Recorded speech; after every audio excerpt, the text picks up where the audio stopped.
Today on Cruiseman's Garage, we are going to assemble and try out this SwipeSmith pressure washer. SwipeSmith is not paying me to make this video, but they did send me this unit to test and review. This product is available through Amazon.com, and I'll put all the links in the description of this video if you're interested later, so don't have to worry about that right now. The unit did come from Amazon, and it does not come assembled, so there is some assembly required, but it's actually pretty simple, and the instructions are very well organized and very well written. Here you can see the user guide and all of the necessary hardware for assembly. All of the items were very well packaged and organized. I like to unbox everything first, get it all laid out on the ground, and then start assembly. The unit does come with this little foam cannon, and I did not get a chance to test that out during my review.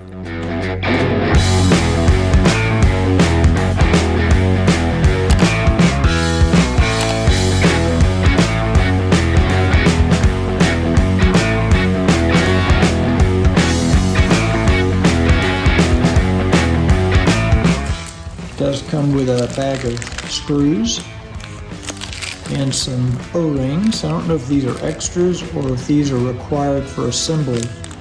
I guess we'll find out. These screws are different sizes. I can see that through the package. I wanted to separate the two different sizes of screws just so I didn't get confused. Here you can see the two different sizes they provide. First, we're going to mount the nozzle holder assembly onto the back of the unit using 4 of the shorter screws. We're going to use 4 more screws to assemble the reel assembly. There's 2 screws go in on each side, and it's well marked to show you where the screws go.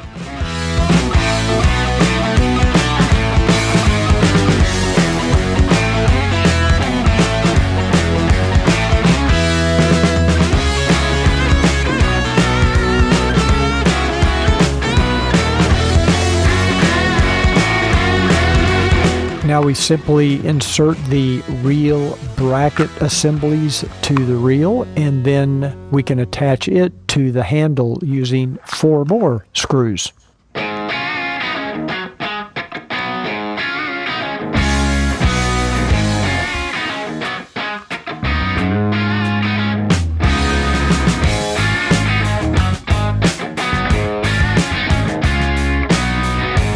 Next, we can attach the handle and reel assembly to the main unit, using the longer screws in the kit.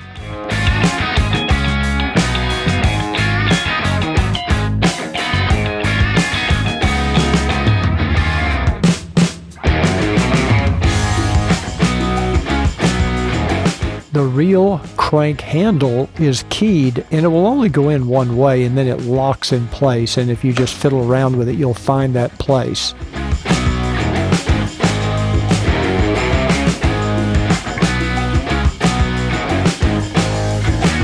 These little plastic cups are used to store the pressure gun and wand.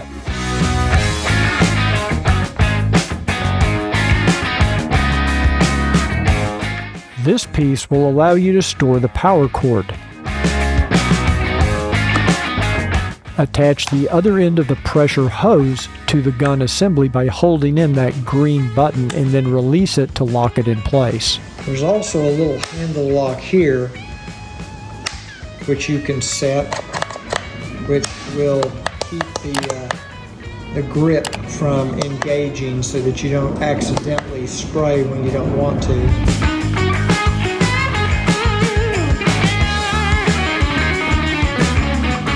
To use the unit, simply attach your garden hose to the back of the unit and make sure you run some water through first before you turn the unit on. That will get any air out of the system. Here I'm using the 15-degree tip, and I'm just going to run some water through before I turn it on.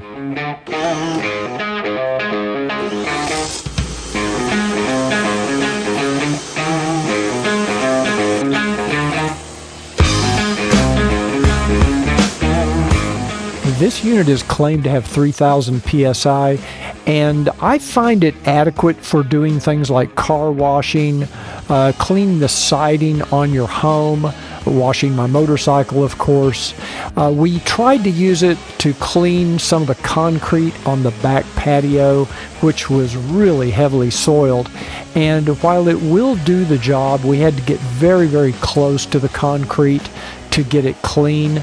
It was really almost at the limit of what this unit is designed for, but I would say for light to medium tasks, this unit does perform very well. It's also pretty quiet and very lightweight, so it's easy to move around. At around $160, you could afford to spend the money on a better quality hose. This hose is kind of stiff. You could get a flexible one on Amazon for about $35. I'd also get a different gun and wand assembly that has a standard fitting. Then I think you'd have a really nice solution. Even with those add-ons, you're still just over a couple $100 for a really nice little lightweight to medium duty pressure washer that's quiet, easy to move around.